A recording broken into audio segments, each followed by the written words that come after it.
Let me ask you something. What happens when the government taps into the supernatural? And I'm not talking about conspiracy theories here.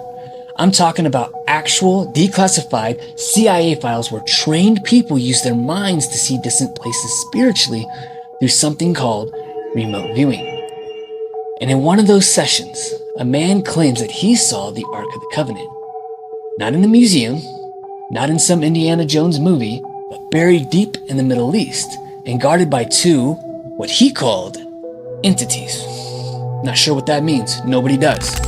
Now listen, as a Christian, I wrestle with this because the idea of remote viewing, it's not exactly biblical. In fact, it sounds a whole lot like divination, and scripture does not like that too much. Remote viewing was part of a real CIA program called Stargate, where the US government tried to use psychic methods to gather intel. Now they spent millions of dollars training people to close their eyes and see things across the world. And sometimes, most of the time, it actually worked. But here's the thing. They weren't praying for wisdom. They weren't seeking God. They were tapping into something spiritual, but without the spirit. And that's dangerous. The Bible warns us about this in Deuteronomy 18.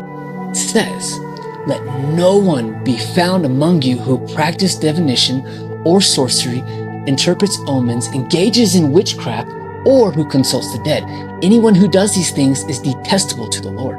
And yet the US government leaned right into it. So this guy, a trained viewer, gets blind coordinates and has no idea what he's looking for. They didn't tell him. They just gave him the mission and gave him the green light to go.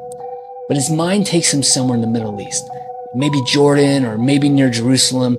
And when he gets there, at the center of this room, this cave, he describes a glowing gold object, describing exactly how the ark would have looked. Now, he doesn't say the words ark, but if you read the Bible, you'll know. And beside it was the two beings, the two entities that he explains. And he said that they were tall. He said that they were motionless.